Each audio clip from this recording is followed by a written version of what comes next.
This video is brought to you by Chubbies. Go to chubbyshorts.com/Dan Murrell and use code Dan Murrell for a special offer. And stay tuned after the video for more info. Hello everybody, I'm Dan Murrell, and today we are going to look at the drama that unfolded this past week between CBS, Stephen Colbert, and the FCC. Colbert claimed this week that CBS banned him from airing an interview with a candidate for the U.S. Senate. CBS disputes that claim, and it all ties into recent policy changes by the FCC and somehow Arnold Schwarzenegger. We'll get to everything that happened this week, but first, I feel like I have to give you the background of how we got here, and as we go along, I will share more of my personal thoughts about this whole situation. To begin with, I want to explore two very similar FCC regulations that are often used interchangeably, but it's important to make a distinction up front here. The first is something called the Fairness Doctrine, which was a 1947 rule that required public broadcasters to allow time for differing viewpoints on controversial issues to be presented on public airwaves. Remember, the FCC only has the power to regulate public television and radio programming, not cable programming. Some people have referenced the Fairness Doctrine as it relates to what happened this past week, but the Fairness Doctrine is actually no longer law. The FCC got rid of it back in 1987 in a bipartisan 4-0 vote, and many people credit the rise of radio personalities like Rush Limbaugh to the disappearance of the Fairness Doctrine, as public airwaves were no longer required to present both sides of an issue. Something called the equal time rule is what is applicable to this discussion, and it is still on the books at the FCC. It states that if a candidate for public office receives airtime on public airwaves, their competitors must also receive equal access to airtime. So, for example, let's say in 2008, Barack Obama had bought 5 minutes of network time on NBC to campaign for president. Well, then his opponent, John McCain, would have been required to have access to 5 minutes as well. Candidates can decide not to accept that airtime, but it has to be offered and at an equivalent time of day. So NBC, for example, couldn't air Obama's message at 2 o'clock in the morning and McCain's message during prime time. The equal time rule, however, does not apply to what the FCC calls bona fide news interviews. This covers news shows like Meet the Press on NBC, network news broadcasts, live news coverage, and documentaries. And until recently, the FCC had also exempted daytime talk shows and late-night talk shows from the equal time rule as well. The FCC first ruled on this in 1984 when daytime talk show host Phil Donahue sought an order from the FCC allowing his show to fall under the bona fide news exemption to the equal time rule so that he could cover political issues on his show. The FCC agreed that daytime talk shows could be excluded from the rule, but late-night talk shows didn't face a major challenge until about 20 years later. And this is how what has happened in the last week ties directly to the Terminator himself, Arnold Schwarzenegger. Back in 2006, Schwarzenegger was running for re-election as governor of California, and less than a month before the election, he appeared on The Tonight Show with Jay Leno, which airs on NBC. And his Democratic opponent, Phil Angelides, was not happy. He demanded that the FCC enforce the equal time rule to allow him to also get equal airtime on the same public stations in California that aired The Tonight Show. In a ruling 2 weeks later, the FCC ruled against Angelides, saying, quote, "We find that the news interview portions of The Tonight Show with Jay Leno meet the criteria for exemption as a bona fide news interview. We note that in the segment at issue here, the interview addressed topics that included the governor of California's views on immigration reform, bipartisan legislative activities in California, and the war in Iraq. Based on the record before us, we cannot say that the producer's judgment that the news interview segments of The Tonight Show with Jay Leno fit within the news interview exemption was unreasonable." Following the Leno case, late night and daytime TV shows being exempt from the equal time rule was considered established policy until last month. In a public notice on January 21st, the FCC, now headed by Brendan Carr, announced that the previous policies on daytime and late-night television exemptions should no longer be considered blanket decisions. The notice said, in part, quote, "Concerns have been raised that the industry has taken the Media Bureau's 2006 staff-level decision to mean that the interview portion of all arguably similar entertainment programs, whether late night or daytime, are exempted from the Section 315 Equal Opportunities requirement under a bona fide news exemption. This is not the case. As noted above, these decisions are fact-specific and the exemptions are limited to the program that was the subject of the request. Importantly, the FCC has not been presented with any evidence that the interview portion of any late night or daytime television talk show program on air presently would qualify for the bona fide news exemption. Moreover, a program that is motivated by partisan purposes, for example, would not be entitled to an exemption under long-standing FCC precedent. Any program or station that wishes to obtain formal assurance that the equal opportunities requirement does not apply in whole or in part is encouraged to promptly file a petition for declaratory ruling that satisfies the statutory requirements for a bona fide news exemption. It is important that both broadcasters and legally qualified candidates understand the FCC's equal opportunities regulations and how they can result in broadcasters offering opposing legal qualified candidates comparable time and placement. So what Carr and the FCC did here was to take what broadcasters had assumed was government policy and muddy the waters. The notice doesn't state that the equal time rule does now apply to all late night and daytime TV. But it does say that previous rulings should be considered specific to those cases only, not a general guideline, and that any show that thinks they might run afoul of the equal time rule should file a petition with the FCC to get specific approval. It also issued a mandate saying that a program, quote, motivated by partisan purposes would absolutely not qualify for a rule exemption, but establishes no parameters aside from subjective FCC judgment as to how that will be determined. In other words, the FCC is now the sole arbiter of what does and does not qualify for an equal time exemption on a case-by-case basis. At a later press conference, Carr crystallized the new FCC policy saying, quote, if you're fake news, you're not going to qualify as the bona fide news exemption. Interestingly, when asked if these new rules would apply to talk radio, which also uses broadcast airwaves but tends to lean more conservative than late night and daytime TV, Carr said that it would not be the focus of the FCC's new oversight, adding, quote, there wasn't a relevant precedent that we saw that was being misconstrued on the radio side, end quote. So the enhanced scrutiny appears to be focused solely on broadcast television. Which brings us to Stephen Colbert. This week, Colbert booked Texas State Representative James Talarico as a guest on his talk show, The Late Show with Stephen Colbert, which we've talked about on the channel before. Talarico is currently in a closely contested Democratic primary to be the party's nominee for this November's Senate election in Texas against either incumbent Republican Senator John Cornyn or one of his primary challengers. Talarico's main opponent in the Democratic primary is current U.S. Congresswoman Jasmine Crockett. Talarico rose to prominence largely via the internet, with Crockett also going viral via several public exchanges in the House of Representatives, and both of them have been featured on broadcast television before. Jasmine Crockett has appeared on Colbert's show twice, albeit before she announced her run for Senate, and appeared on The View in early January, along with many other talk show appearances. James Talarico also appeared on The View early this month, which we'll talk about in a few minutes. On Monday night's show, Colbert announced to his audience in the studio and at home that Talarico would not be appearing on the broadcast that night as planned because CBS lawyers had forbidden his appearance due to the FCC's new guidance on the equal time rule for political candidates. We were told in no uncertain terms by our network's lawyers, who called us directly, that we could not have him on the broadcast. He's just released a letter that says he's thinking about doing away with the exception for late night. He hasn't done away with it yet. But my network is unilaterally enforcing it as if he had. Instead, Talarico's interview was released on The Late Show's YouTube channel, where it has racked up over 7 million views so far, far more than the average late-night YouTube video, with those extra views assumedly coming because of Colbert's claim that CBS had banned the interview from airing on television. However, on Tuesday, CBS issued a statement disputing Colbert's claims, saying, quote, The Late Show was not prohibited by CBS from broadcasting the interview with Representative James Talarico.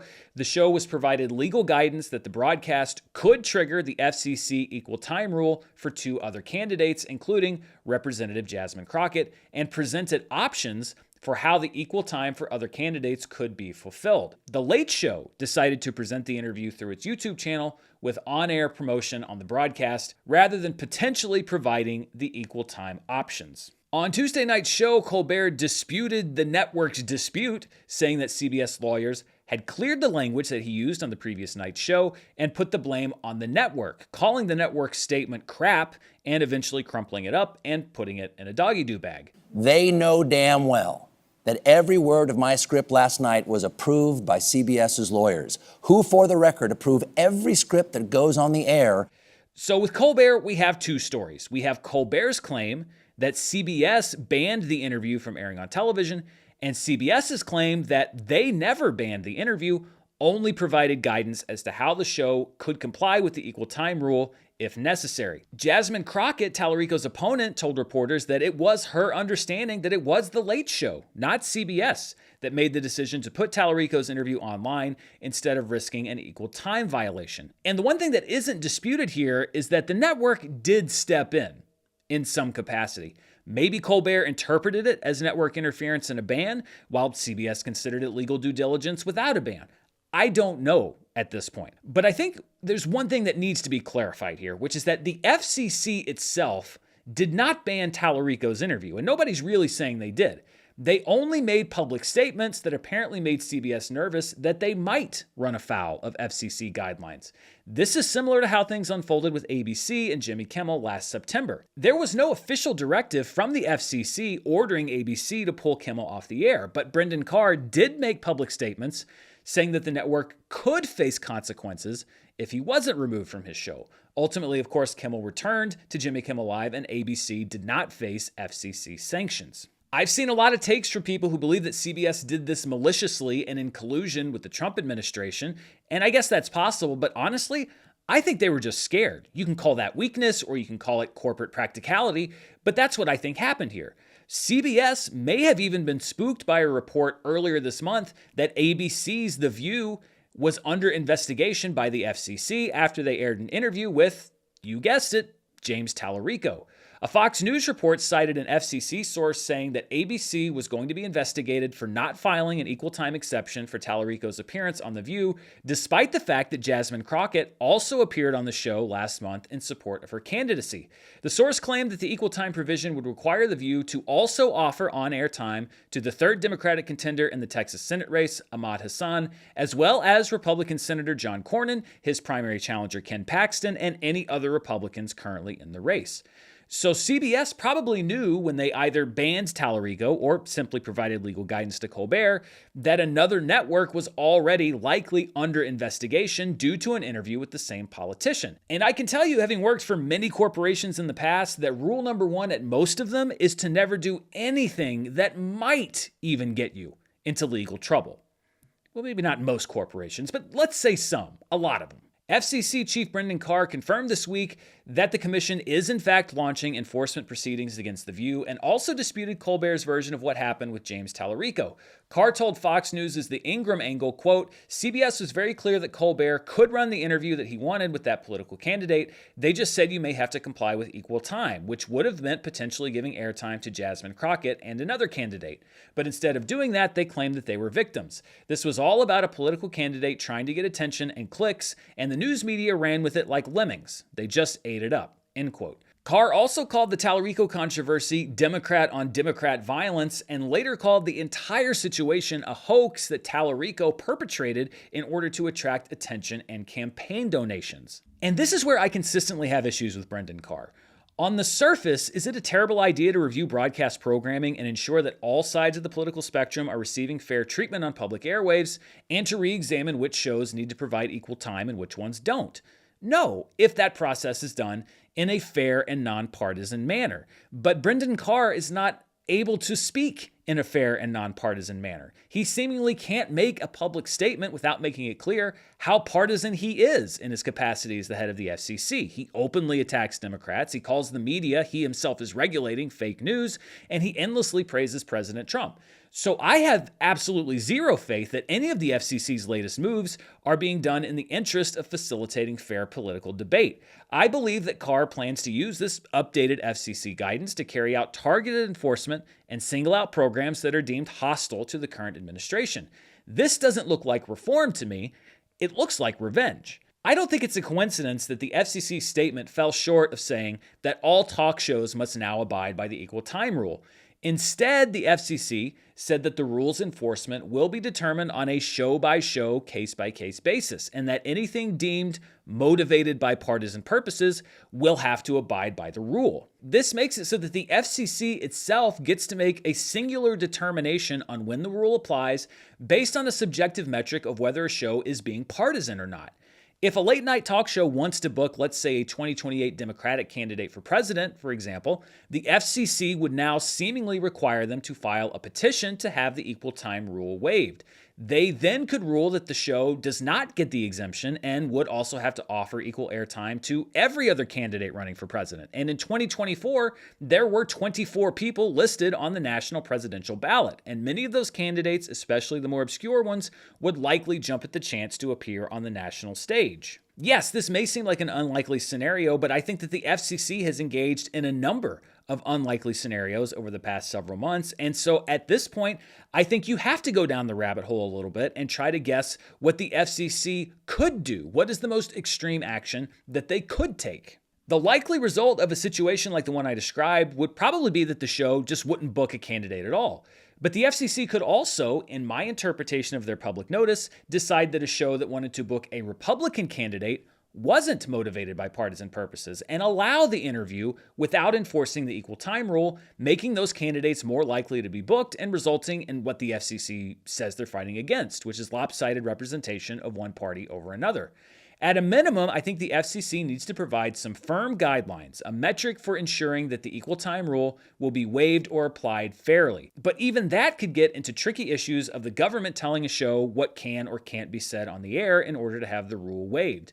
The FCC's current guidance has a lot of wiggle room to decide things one way or the other based on political motivations, not regulatory ones. And if you're okay with that being selectively enforced against Democrats, just know that those same rules could be used against Republicans in the future. I also don't think it's a coincidence that the FCC's first target of this new policy is The View. President Trump has openly feuded with hosts of The View, past and present, for 2 decades, back to when he threatened to sue the show over comments made by co-host at the time, Rosie O'Donnell, in 2006.